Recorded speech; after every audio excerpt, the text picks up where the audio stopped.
નમસ્કાર દોસ્તો, સુપરફાસ્ટ ગુજરાત સમાચારમાં તમારું સ્વાગત છે। દેશ, દુનિયા અને ગુજરાતના તાજા, મોટા અને સૌથી મહત્ત્વના સમાચાર જાણીએ તે પહેલાં ચેનલમાં નવા હોય તો ચેનલને સબસ્ક્રાઈબ અને લાઈક કરી દેજો।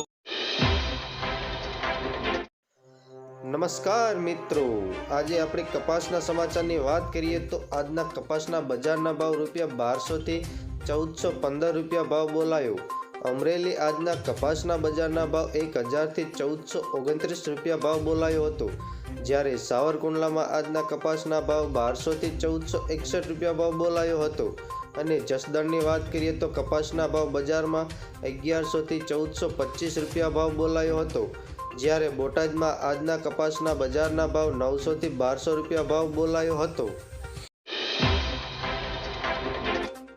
ફટાફટ બીજા મહત્વ સમાચારની વાત કરીએ તો રાજ્યમાં 2 દિવસ ઠંડીનો ચમકારો વધ્યો છે, ત્યારે નલિયામાં બીજા દિવસે પણ ઠંડીનો પારો 9 ડિગ્રી નીચે તાપમાન રહેવા પામ્યો હતો। નલિયામાં સૌથી ઓછું 8.8 ડિગ્રી તાપમાન નોંધાયું હતું। અમદાવાદમાં 15 થી 16 ડિગ્રી આસપાસ તાપમાન નોંધાયું હતું। પવનની ગતિને કારણે ઠંડીનો અનુભવ થયો છે। શહેરમાં ઠંડીના કારણે ધુમ્મસભર્યો માહોલ રહ્યો હતો। હાલ રાજ્યમાં પવનની ગતિ ઉત્તર પૂર્વ તરફ ચાલી રહ્યો છે, તેમજ વાદળો હટવાની ઠંડીનું પ્રમાણ વધ્યું છે। અમદાવાદીઓને થોડા દિવસ ઠંડીનો ચમકારો સહન કરવો પડી શકે છે। ફટાફટ બીજા મહત્વ સમાચારની વાત કરીએ તો આખરે ટ્રક ડ્રાઈવરો કેન્દ્ર સરકારને ઝુકાવી દીધી છે। ટ્રક ચાલકોએ 2 દિવસમાં એવું રમખાણ મચાવ્યું કે સરકારે બીજા જ દિવસે તેમની માંગ માનવાની ફરજ પડી હતી। ટ્રક ડ્રાઈવરોએ હિટ એન્ડ રનના કાયદો પાછો ખેંચવાની માંગણીને હડતાલ પર ઉતર્યા હતા। કેન્દ્ર સરકારે તેમની આ માંગ સ્વીકારી લેતા મામલાનું સુખદ સમાધાન આવ્યું છે। મંગળવારે સાંજે ટ્રાન્સપોર્ટ અને કેન્દ્રીય ગૃહ સચિવ અજય ભલ્લાની વચ્ચે કેન્દ્ર બેઠક યોજાઈ હતી, જેમાં સરકારે ટ્રાન્સપોર્ટ હિટ એન્ડ રનનો કાયદો લાગુ ન પાડવાની માંગ સ્વીકારી લેતા હડતાલ સમેટાઈ ગઈ હતી અને ટ્રક ડ્રાઈવરોને પરત ફરવા સમજાવ્યું હતું। આગળ બીજા મહત્વ એવા સમાચારની વાત કરીએ તો પીએમ કુસુમ યોજના ખેડૂતોને સોલાર પંપ લગાવવા માટે સરકાર સબસિડી આપે છે। આ સબસિડી કેન્દ્ર સરકારની સાથે રાજ્ય સરકાર પણ આપે છે। ગુજરાતમાં રાજ્ય સરકાર 30% સબસિડી આપે છે। આ યોજનામાં સોલાર પંપ લગાવવા માટે ખેડૂતોએ કેટલાક ડોક્યુમેન્ટ જમા કરાવવાની જરૂર છે। આ યોજનાનો લાભ લેવા માટે ખેડૂતોએ Aadhaar card, rationing card, bank પાસબુકની કોપી, પાસપોર્ટ સાઇઝનો ફોટો અને જમીનના દસ્તાવેજની કોપી જમા કરાવવાની જરૂરી છે, પછી સબસિડી તમારી યોગ્ય ગણાશે। આગળ બીજા એવા મહત્વ સમાચારની વાત કરીએ તો ગૌણ સેવા પસંદગી મંડળ દ્વારા ઉમેદવારોના હિતનો મહત્વનો નિર્ણય લીધો છે। પહેલા સ્પર્ધાત્મક પરીક્ષા પેટે અત્યાર સુધી ઉમેદવારો પાસેથી ₹111 પોસ્ટ ઓફિસ ચલણ દ્વારા ભરવામાં આવતા હતા।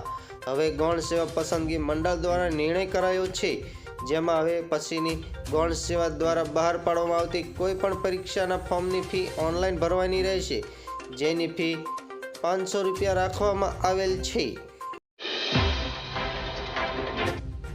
ફટાફટ બીજા મહત્વ સમાચારની વાત કરીએ તો ગુજરાત સરકાર દ્વારા આયોજિત વાઇબ્રન્ટ સમિતિ આગામી 10મી જાન્યુઆરીથી 12મી જાન્યુઆરી સુધી ગાંધીનગરના મહાત્મા મંદિર પાસે યોજાશે। આ વાઇબ્રન્ટ ગુજરાત સમિતિ લઈ રસ્તાઓ પર ભારે વાહનો અને સામાન્ય જનતાને પ્રવેશ પર પ્રતિબંધ લગાવવામાં આવ્યો છે। ગાંધીનગરમાં મહાત્મા મંદિરને જોડતા G0 થી G5 સુધી રસ્તો જાહેર જનતા માટે બંધ કરવામાં આવ્યો છે, જ્યારે આગામી 9 થી 13 જાન્યુઆરી દરમિયાન G0 થી 5 સુધીનો રસ્તો જાહેર જનતા માટે બંધ રહેશે।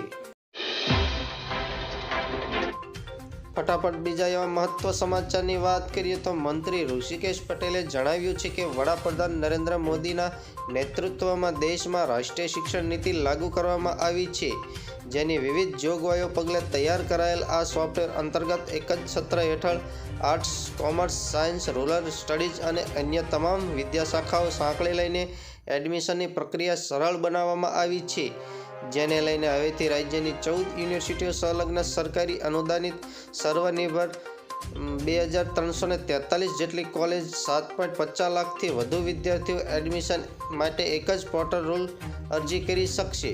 પ્રવેશ માટેની રજિસ્ટ્રેશન ફી માત્ર 301 જ વખત ઓનલાઈન ભરવાની રહેશે। બીજા એવા મહત્વ સમાચારની વાત કરીએ તો આંતરરાષ્ટ્રીય બજારમાં કાચા તેલની કિંમતોનું મિશ્ર વલણ જોવા મળી રહ્યું છે. બુધવારે સવારે લગભગ 6 વાગ્યે WTI ક્રૂડ નજીવા વધારા સાથે 70.50 પ્રતિ બેરલ વેચાઈ રહ્યું છે. ગુજરાતમાં પેટ્રોલના ભાવ 84 પૈસાનો વધારો થયો છે. અહીં ડીઝલની કિંમતમાં કોઈ ફેરફાર નથી. પંજાબમાં પેટ્રોલ 51 પૈસા અને ડીઝલના 48 પૈસા મોંઘું થયું છે. મધ્યપ્રદેશ, ઝારખંડ અને ગોવામાં પણ પેટ્રોલ ડીઝલના ભાવમાં થોડો વધારો થયો છે. બીજા એવા મહત્વ સમાચારની વાત કરીએ તો ગૌતમ અદાણી માટે આજનો ખૂબ જ દિવસ મહત્વપૂર્ણ છે. કારણ કે અદાણી હિંડનબર્ગ કેસમાં સુપ્રીમ કોર્ટ આજે પોતાનો ચુકાદો આપી રહી છે. આ કેસની સુનાવણી દરમિયાન કોર્ટ સેબીની તપાસને યોગ્ય ઠેરવી છે. કોર્ટે કહ્યું છે કે સેબીએ આ મામલાની તપાસ માટે 3 મહિનાનો સમય આપવામાં આવ્યો છે. તેમને જણાવી દઈએ કે કોર્ટ નવેમ્બર 2023 પોતાનો નિર્ણય અનામત રાખ્યો હતો, જેના આજે નિર્ણય સંભળાવવામાં આવ્યો છે. આગળ બીજા મહત્વ સમાચારની વાત કરીએ તો અમદાવાદમાં ડિસેમ્બર મહિનામાં પાણીજન્ય રોગચાળો વકર્યો છે. તારીખ 31 ડિસેમ્બરે પૂરા થયેલા વર્ષ દરમિયાન ઝાડા, ઉલટી, ટાઇફોઇડ કેસોમાં નોંધપાત્ર વધારો જોવા મળ્યો છે, જ્યારે મચ્છરજન્ય રોગચાળો ઘટ્યો છે. સાદા મેલેરિયાના 48, ઝેરી મેલેરિયાના 20, ડેન્ગ્યુના 87 અને ચિકનગુનિયાના 2 કેસ નોંધાયા છે. શહેરમાં તારીખ 31 ડિસેમ્બર સુધીમાં ઝાડા ઉલટીના 464, કમળાના 128, ટાઇફોઇડના 343 કેસ નોંધાયા છે. ગત વર્ષ તારીખ 31 ડિસેમ્બર સુધીના ઝાડા ઉલટીના 369 અને કમળાના 316 અને ટાઇફોઇડના 365 કેસ નોંધાયા હતા. ફટાફટ બીજા એવા મહત્વ સમાચારની વાત કરીએ તો ઇન્ડિયા અને સાઉથ આફ્રિકા ટેસ્ટ મેચ ચાલી રહી છે, જેમાં 123 વર્ષ પછી બન્યા મોટા રેકોર્ડ. ભારત અને દક્ષિણ આફ્રિકા ટીમ એક જ દિવસમાં ઓલ આઉટ થઈ. સિરાજ ટીમ ઇન્ડિયાએ 6 વિકેટ પોતાના નામે કરી. ટેસ્ટમાં એક દિવસમાં સૌથી વધુ રેકોર્ડ. કેપટાઉન ટેસ્ટ મેચમાં પહેલા જ દિવસે ઘણું બધું જોવા મળ્યું હતું. ભારત અને દક્ષિણ આફ્રિકાની એક જ દિવસમાં ઓલ આઉટ થઈ ગઈ હતી. દિવસને અંત સુધીમાં દક્ષિણ આફ્રિકાએ તેના બીજા દાવમાં 3 વિકેટ ગુમાવીને 62 રન બનાવી દીધા હતા. ફટાફટ સમાચારની વાત કરીએ તો દેશભરમાંથી પ્રવાસીઓ શિયાળામાં આ સમયગાળા દરમિયાન હિમાચલ પ્રદેશમાં ઉમટતા હોય છે. તેવામાં દર જાન્યુઆરીના પ્રથમ સપ્તાહના હિમાચલ પ્રદેશમાં મનાલી વિન્ટર કાર્નિવલનું આયોજન કરવામાં આવે છે. આ આયોજન 2024નું આયોજન મહત્વનું છે. 4 દિવસ ફેસ્ટિવલ આયોજન કરવામાં આવે છે. સમગ્ર મનાલી શહેરમાં સાંસ્કૃતિક કાર્યક્રમો, શિયાળાની રમત સ્પર્ધાઓ, ખાણીપીણીની સ્ટોર, હસ્તકલાની ચીજવસ્તુઓનું વેચાણ અર્થ રજૂ કરવામાં આવે છે.